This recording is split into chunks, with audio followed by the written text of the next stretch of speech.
하늘의 것을 구하면 산다. 아멘. 하늘의 것을 구하면 산다. 가을비가 제법 많이 내렸던 한 주간, 그래서 조금은 더 쌀쌀해진 것 같은 느낌이 들었던 10월의 첫 번째 주간, 평안하고 강건하게 보내셨습니까? 샬롬, 하나님의 사랑으로 인사 전합니다. 오늘 10월의 두 번째 주일도 하나님이 주시는 말씀을 함께 들어보았으면 좋겠습니다. 오늘 저희가 함께 나눌 말씀은 누가복음 7장 22절을 본문으로 하여 진짜 하늘의 것을 구하며 사는 삶이란, 진짜 하늘의 것을 구하며 사는 삶이란 제목의 말씀입니다. 특별히 이 본문은 예수님과 세례요한이 보낸 세례요한의 제자들과의 대화를 기록하고 있습니다. 이 대화를 살펴보면서 진짜 하늘의 것을 구하며 사는 삶이 무엇인지 함께 생각해보고 그 삶을 나의 삶으로 받아들여 날마다 하늘의 것을 구하며 사는 삶을 살게 되시길 간절히 소망해 봅니다. 그럼 세 번역으로 준비된 본문을 먼저 읽도록 하겠습니다. 예수께서 그들에게 이렇게 대답하셨다. 너희가 보고 들은 것을 가서 요한에게 알려라. 눈먼 사람이 다시 보고 다리 저는 사람이 걷고 나병 환자가 깨끗해지고 귀먹은 사람이 듣고 죽은 사람이 살아나고 가난한 사람이 복음을 듣는다. 아멘. 제가 좋아하는 CCM 찬양 사역자 중에 강명식 씨가 있습니다. 아마 여러분들도 한 번쯤은 들어본 적이 있으실 것입니다. 개인적으로는 호소력 짙은 목소리와 기도 제목과 같기도 하고 말씀을 인용하기도 한 가사 때문에 많은 은혜를 경험하게 됩니다. 강명식 씨가 낸 마지막 앨범이 정규 3집인데 오늘 그 정규 3집 진리, 광야에서 하늘을 꿈꾸다의 네 번째 곡으로 수록되어 있는 진리라는 곡의 가사를 잠시 나누고 싶습니다. 가사는 다음과 같습니다. 하나님 사랑 변치 않는다. 세상 다 변하고 날 버린다 해도 하나님 사랑 변치 않는다. 하나님 내 길 인도하신다. 나의 가는 길 다 주님께 있으니 하나님 내 길 인도하신다. 반드시 기도 응답하신다. 때론 나의 뜻과 다른 길이라도 반드시 기도 응답하신다. 하늘의 것을 구하면 산다. 세상의 헛된 것에 소망 두지 말고 하늘의 것을 구하면 산다. 다시 생각해도 가사를 정말 잘 쓰셨는데 그 중에서도 마지막 두 구절이 저에게 정말 쾅 하고 와닿았습니다. 하늘의 것을 구하면 산다. 세상 헛된 것에 소망 두지 말고 하늘의 것을 구하면 산다. 그런데 저에게만 와닿았던 찬양 가사가 아니었습니다. 이 찬양을 처음 접했던 당시 9살이었던 첫째 아들이 이 찬양 이 구절을 듣고는 종이에 직접 써서 TV 상단에 붙여놓기까지 할 정도로 의미가 있었던 가사였습니다. 그리고 아들은 저에게 이런 질문을 해왔습니다. 아빠, 하늘의 것을 구하며 산다는 것이 어떤 거예요? 아들이 이 질문을 듣고 당시에 얼마나 깊은 묵상을 했는지 모릅니다. 그때까지만 해도 심각하게 고민해 본 적이 없었던 질문이었습니다. 그냥 단지 기도, 예배, 전도, 찬양 등이라고 생각했던 것이 사실입니다. 그래서 너무도 많은 시간이 필요했습니다. 당시뿐만 아니라 지금까지도 마찬가지입니다. 여전히 꾸준히 하늘의 것을 구하며 산다는 것이 무엇일지 질문하고 찾고 묵상하고 있습니다. 아마 앞으로도 계속해서 묵상해야 할 일이 될 것 같기도 합니다. 그런데 그 깊은 묵상 가운데 어쩌면 하늘의 것을 구하는 삶에 대한 답을 한 가지 알려주시는지도 모를 예수님의 말씀이 있기에 오늘 함께 나누어 보고자 하는 것입니다. 다 알지 못하지만 그럼에도 불구하고 사막의 오아시스처럼 저를 시원케 해주었던 말씀이기도 합니다. 그래서 여러분들에게도 함께 나누고 싶습니다. 어떤 말씀인가 하면 바로 그 유명한 세례 요한의 제자들과 나눈 예수님의 대화입니다. 지금부터 그 현장으로 잠시 떠나고자 합니다. 이 본문이 기록될 당시 세례 요한은 감옥에 갇혀 있었습니다. 헤롯 왕에게 옳은 소리를 했기 때문이었습니다. 마가복음 6장 17절에서 18절입니다. 헤롯은 요한을 잡아오게 하여서 옥에 가둔 일이 있었다. 헤롯이 자기와 형제가 아닌 빌립의 아내 헤로디아 때문에 그렇게 했던 것이다. 헤롯이 그 여자를 아내로 맞았으므로 요한이 헤롯에게 형제의 아내를 차지하는 것은 옳지 않다고 말해왔기 때문이다. 바로 그 감옥에서 세례 요한은 그리스도께서 하신 일들을 전해 듣고 자기의 제자 둘을 예수님께 보내어 질문을 하게 합니다. 질문은 간단했습니다. 하지만 그 내용은 너무도 복잡하고 충격적이기까지 합니다. 누가복음 7장 18절에서 19절입니다.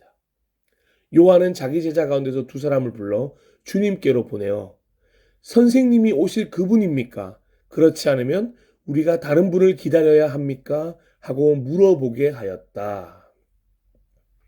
불과 얼마 전까지만 해도 예수 그리스도에게 직접 세례를 베풀며 예수 그리스도를 메시아로 인정했던 세례 요한이었습니다.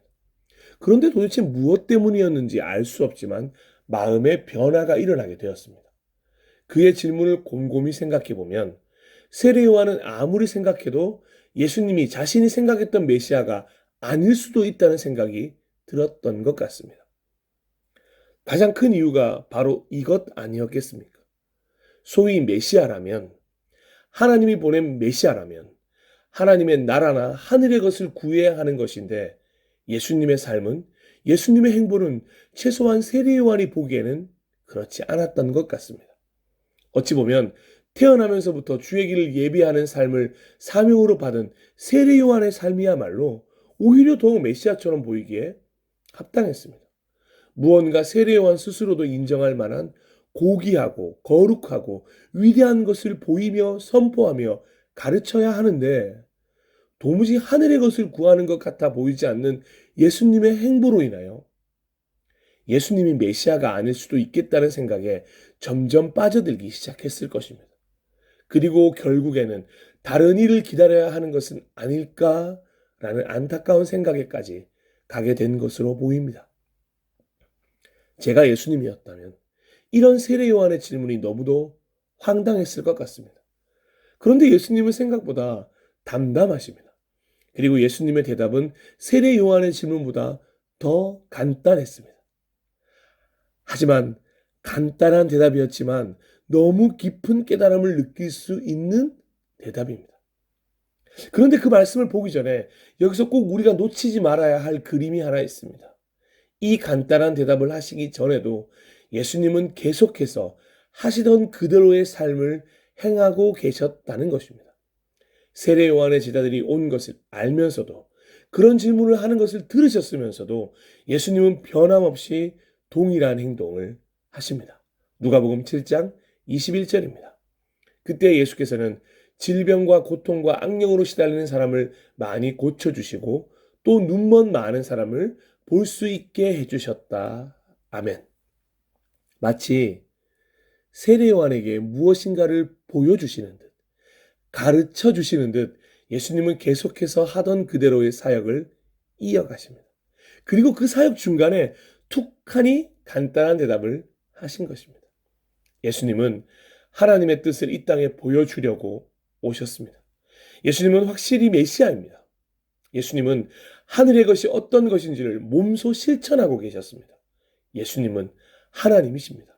그가 지금 하고 있는 일이 그 어떤 고귀한 일보다 더 고귀한 하늘의 것입니다. 바로 그것을 보여주고 계신 것입니다.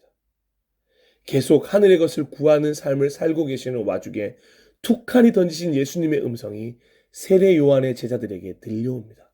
그리고 오늘 우리에게도 들려와야 합니다. 누가복음 7장 22절, 오늘 함께 읽은 본문 다시 한번 보겠습니다. 예수께서 그들에게 이렇게 대답하셨다. 너희가 보고 들은 것을 가서 요한에게 알려라. 눈먼 사람이 다시 보고, 다리 저는 사람이 걷고, 나병 환자가 깨끗해지고, 귀 먹은 사람이 듣고, 죽은 사람이 살아나고, 가난한 사람이 복음을 듣는다. 아멘. 그리고는 예수님 자신에 대하여 의심을 품지 말아야 한다는 것을 분명히 알려주셨습니다. 이어지는 7장 23절 공동 번역으로 보겠습니다. 나에게 의심을 품지 않는 사람은 참으로 행복하다. 아멘. 세례 요한은 감옥에 있어서 불행했던 것이 아닙니다.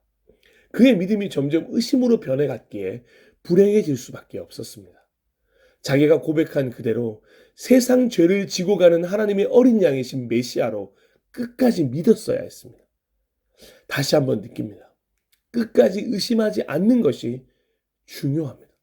결국 세상은 우리의 믿음을 의심으로 바꾸려고 오늘도 전쟁을 일으키는 것 아니겠습니까? 그 전쟁에서 결코 지심으로 불행해지지 않았으면 좋겠습니다. 예수님께 의심을 품지 않는 사람이야말로 참으로 행복한 사람이기 때문입니다. 그런데 저는 오늘 이 시간을 통해 예수님과 세례 요한의 관계에 대해서 이야기하려는 것이 아닙니다. 세례 요한의 달라진 모습에 대해서 오늘 이야기하려는 것도 아닙니다. 오히려 세례 요한의 이런 의심을 가득 품고 질문하는 태도에 대해서 개인적으로는 높게 사는 부분도 있습니다. 하지만 관계나 달라진 모습, 질문하는 태도보다 훨씬 중요한 이야기가 있기 때문에 이런 이야기들은 다음으로 미루겠습니다. 진짜 그리스도인들이 들어야 하고 눈길을 주어야 하고 발길이 머물러야 할 이야기를 예수님이 지금 해주고 계시기 때문입니다. 진짜 찐 하늘의 것을 설명하고 계시기 때문입니다. 진짜 우리가 주목해야 할 이야기는 지금부터입니다. 다시 한번 누가복음 7장 22절을 읽어보겠습니다. 예수께서 그들에게 이렇게 대답하셨다. 너희가 보고 들은 것을 가서 요한에게 알려라. 눈먼 사람이 다시 보고 다리 저는 사람이 걷고 나병 환자가 깨끗해지고 귀 먹은 사람이 듣고 죽은 사람이 살아나고 가난한 사람이 복음을 듣는다. 아멘. 눈먼 사람이 다시 보게 됩니다. 비단 육체적인 눈뿐이겠습니까? 하나님을 모르던 세상에 눈이 멀었던 모든 이들의 눈을 다시 보게 해주십니다. 그것도 희미하거나 뿌옇지 않습니다. 명확하게 보게 하십니다. 다리 저는 사람이 걷게 됩니다. 비단 육체적인 다리뿐이겠습니까?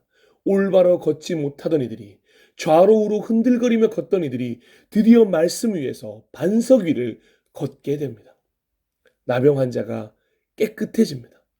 무슨 죄를 저질렀기에 이런 병에 걸렸다는 정죄와 죄책감에서 벗어나 진짜 자유의 삶이 펼쳐지는 것입니다. 우리는 모두 죄에서 자유함을 얻었습니다. 치유받지 못할 죄는 없습니다. 주의 보혈로 깨끗하다함을 입었습니다. 귀 먹은 사람이 듣습니다. 드디어 예수님을 통해 하나님의 음성을 듣기 시작합니다. 세상의 소리만 듣던 귀는 닫히고 말씀이 들리기 시작합니다. 귀로 듣고 마음으로 듣기 시작합니다. 들음으로부터 모든 삶의 회복이 시작됩니다. 들음으로 믿음이 시작됩니다. 죽은 사람이 살아납니다. 죽음을 이기십니다. 죽음이 더 이상 활개치지 못하게 하십니다. 부활의 능력을 선포하십니다. 부활을 살아내십니다. 죽음아 너의 승리가 어디 있느냐? 죽음아 너의 독침이 어디에 있느냐? 그리고 마지막으로 너무도 중요합니다. 그래서 예수님도 마지막에 이 구절을 담으셨습니다. 가난한 사람이 복음을 듣습니다. 부자들에게만 향하던 어찌 보면 제사장의 아들이었던 세례 요한도 마찬가지였던 것처럼 복음이 이제 가난한 사람들에게도 동일하게 원래대로 정상적으로 전해집니다. 진짜 가난한 이도 마음이 가난한 이도 모든 가난에 허덕이는 이들에게 기쁜 소식이 전해집니다. 할렐루야. 사랑하고 존경하고 축복하는 예배자 여러분, 이것이 하늘의 것입니다. 이것이 진정으로 고귀한 하늘의 가치입니다. 예수님이 추구하시던 하나님의 뜻이 담긴 복음입니다.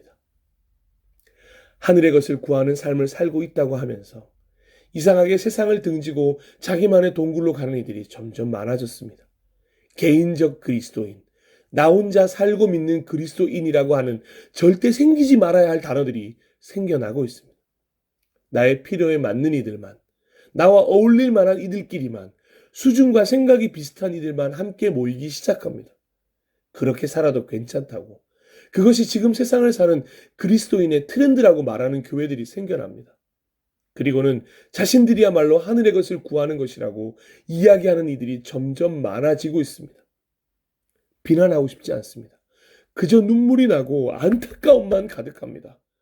죄송합니다만 진짜 하늘의 것을 구하는 삶에는 관심이 없다는 이야기 아니겠습니까? 예수님에게도 관심이 없다는 이야기 아니겠습니까? 하늘의 것을 구하는 삶을 살고 싶으십니까?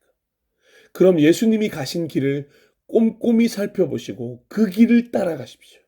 다른 방법은 없습니다.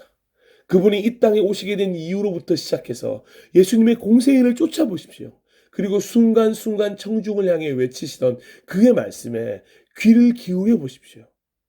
그렇다면 자연스럽게 깨닫게 될 것입니다. 진짜 하늘의 것을 구하는 삶이 무엇인지 말입니다. 그렇게 될 때, 그렇게 진짜 하늘의 것을 구하는 삶이 살게 되면 오늘 세례요한과 같은 안타까운 질문은 결코 던지지 않을 것입니다. 의심은 존재하지 않는 단어가 될 것입니다. 행복한 사람이라 스스로 느끼게 되실 것입니다.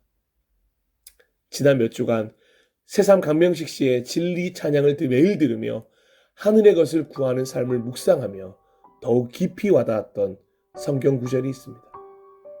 마지막으로 그 구절을 함께 나누고 짧은 설교를 마무리하겠습니다. 우리 모두 진짜 하늘의 것을 구하는 삶을 살아갑시다. 거창하고 거룩해 보이고 고귀하고 위대한 것으로 포장된 가짜 말고 예수님의 말씀을 통해 진짜를 만나셔야 합니다. 그리고 진짜의 삶을 살아가야 합니다. 데살로니가 전서 5장 14절에서 18절 말씀입니다. 형제자매 여러분, 여러분에게 권고합니다. 무질서하게 사는 사람을 훈계하고 마음이 약한 사람을 격려하고 힘이 없는 사람을 도와주고 모든 사람에게 오래 참으십시오. 아무도 악으로 악을 갚지 말고 도리어 서로에게 모든 사람에게 항상 좋은 일을 하려고 애쓰십시오. 항상 기뻐하십시오. 끊임없이 기도하십시오. 모든 일에 감사하십시오. 이것이 그리스도 예수 안에서 여러분에게 바라시는 하나님의 뜻입니다. 아멘. 잠시 기도하도록 하겠습니다.